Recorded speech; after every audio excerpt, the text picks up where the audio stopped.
Hey, what's up, David? This is a quick demo video for you for your Oggdo Killer by Denis Lukianov. As you know, I just got this done this morning, and I wanted to go over it with you. So this is installed with a Proffie V2. You've got a crystal chamber here. These slits were cut out in here, so I incorporated a crystal chamber into my chassis. You can't see it really well right now because it's not lit up, but I did put a fat quartz crystal in there that lights up pretty well when we fire this guy up. This is a one button setup. So you and I had discussed trying to put an auxiliary switch in here. The inside diameter of this neck right here, when you take this initial shroud off and you get to all the set screws and you take the emitter part off, it's so tiny that there was just not a good way for me to add an auxiliary switch. So I did use the stock buttons that utilize the FET 263 gesture controls. I sent you the configuration file I used so that you could see that in there. So everything works pretty well with a one button setup here, which is obviously right here, right? So if you were to unscrew this guy and it just unscrews, let me take this off here. You can see I got a little micro tactile switch in there that this sits on top of.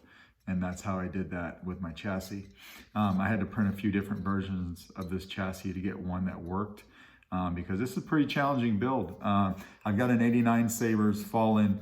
This is a little bit bigger than that, but the room in this handle, I mean, your install space stops about right here. Right where my chassis stops is right where the install space stops. And I think they did that so that you could put two together with a coupler, you know, in the middle and make your staff and everything would fit right. But because they did that, it really cut down on the install space. So I'll show you that here in a second. And you got your stock, or not stock. I use CCSabers LED pixels in here this time. These are excellent. They light up really well and they work great. So that's what I went with. You got these two greeblies here. You got this one, and then you've got this guy and this guy. I just put all four of those on here this morning with some E6000. So I did not permanently adhese those. If you wanted to do something different in the future, these will hold on really tight, but if you want to take them off, they will come off because of the E6000. But that's what they're on there with. So to get to this guy, what you're gonna wanna do is this handle stays still, but this silver coupler right here is the piece that unscrews. It's very tight. I didn't unscrew it, or I'm sorry, I didn't screw it all the way in because I do have these greeblies that are still curing with the E6000, but I didn't need to. I just twisted it a thread or two and everything stays on. But once you untwist this, it'll stop, or it'll just keep twisting, but it's not moving anywhere. At that time, you can grab it like this and you can just pull the handle off, just like that. I made this chassis very tight. So I do not have a chassis retention screw in this guy. I didn't want to go anywhere and mangle up the appearance of this by drilling and tapping a set screw. I found a different way I could do that, which because I had the crystal chamber and everything in here, I made such a tight tolerance on the diameter of this chassis on everything that slides in here that it's a very tight press fit. So it's not coming out unless you really want it to, and that's how you need to get to the board. So from here, you can see you've got your micro USB, which you can get to without taking the chassis out. You can see it right there, right? Your Proffie board is just a press fit down into this shelf. I didn't tape it down or glue it in any way. So it's just a press fit. If you wanted to slide this chassis out to get to your SD card, what you'd first want to do is unscrew that switch like I just showed you a minute ago. Just unscrew this guy, pop it off, and then you can very gently pull this guy out enough to get to your board. Do everything you want to do, press fit your board back down, and then slide it back in. You just want to make sure when you slide it back in that the middle of this, top of this chassis, you see how that micro USB connector is in line with that greebly, and it's in line with that switch and everything's straight, right? You want to make sure when you're pushing it back in that you push it in straight and not tilted. And that's why, again, you want to take this switch off. That way, when you're pushing everything in and you get it lined up, you'll be able to see that micro tactile switch sitting right where it needs to be. So that's what I chose to do there. I mean, I could take this guy and I could go like this all day long and it's not moving. It's a very tight fit. So I did put CCSabers here in Arabish like I normally do on my chassis, and then over on this side I just put Oggdo Killer. This does have a 28mm bass speaker and a removable battery. So the spring here, you're going to see the spring down here, that's the negative side of your battery. Make sure you always put that in correctly. Don't put it in backwards. The battery compartment or the battery cradle here is a little shorter than I usually do. I usually make this cradle about 3 inches long. My spring is a little bit longer, but because of the tight space, I mean, you can see if I put this handle here where it sits, right? And you see the chassis, right where that speaker is sitting right here where my finger's at, that's as far as I could go in that handle. And then that lip starts right there. So that became a little bit challenging for the battery. So the battery, when you're putting it in, a little bit of it does sit down inside this, but just enough where you can put it in, right? So we'll slap it in now. It's an extremely tight fit. This battery is extremely tight. So when you put it in initially, it's gonna wanna just not go in all the way. You just grab it with your finger, push it right in. It's just an extremely tight fit, but it does fit nice and firm. And then we'll put the handle back on. Again, all of this, it's tight in here as well. Sometimes I do sand these, but I chose not to on this because it was a press fit. I just made everything a tight tolerance. So you'll take this handle, you'll push it all the way until it stops, and then you can take this coupler and then you could twist it. You might have to push the handle up as you're trying to grab some threads because it's just that tight. There we go. Just like that. Now I do have a full length blade here. This does take a 1-inch diameter blade. I've got a full length blade. We're gonna go ahead and throw it in. It might go off on me because it has gesture controls. Maybe not though.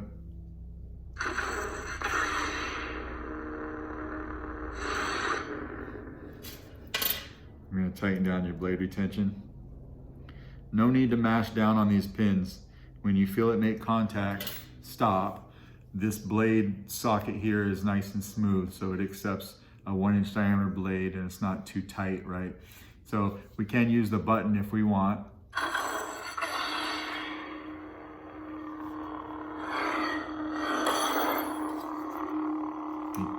Twist that handle on. There, just like that. You just hear a smooth swing, flash on flash, tap, get your blaster deflex. Now to get that effect, I hit the blade and held down the button at the same time.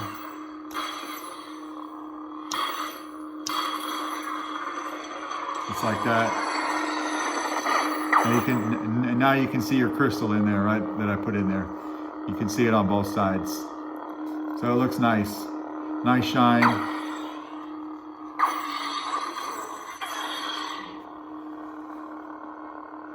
We'll turn it off with the button.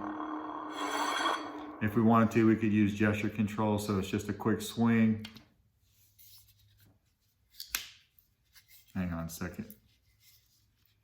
This thing's pretty heavy, so I get a little,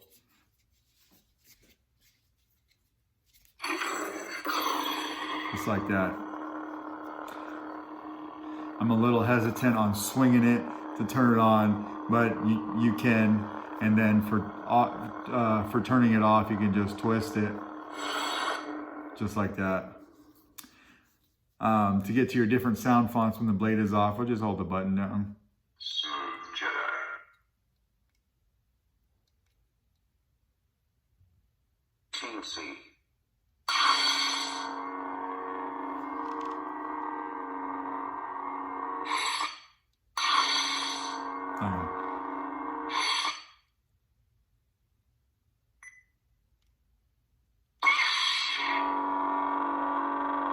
Just cycling through a couple of these.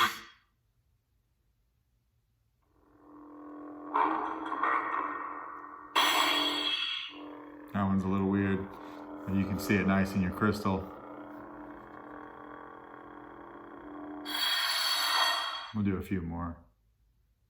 Smooth fuzz. Smooth gray.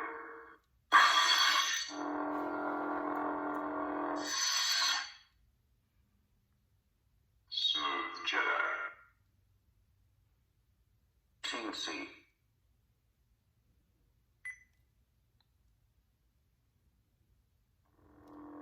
Rogue Commander. Smooth fuzz. Few more. Smooth gray. Smooth Jedi. Teensy. The night of the final order will soon be ready. Fear the feeble attack, my faithful. Nothing will stop the return of the Sith.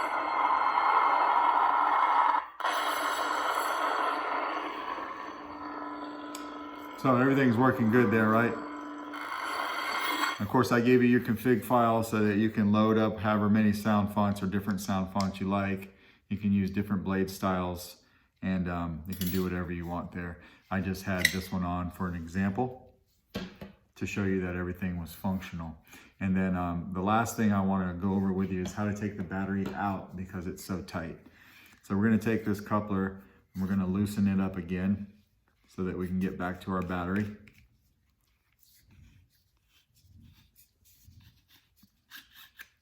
Now we've got our battery here, right? So I've got this pair of tweezers that has a silicone coating on it, but you don't really want to use anything metal, and if you do, make sure you don't touch the positive contact. But what I need to do is I need to go in here on this battery and actually push down and pull out super tight. But if you do that, I want you to watch me do it so that you can see it can be done without dropping the battery.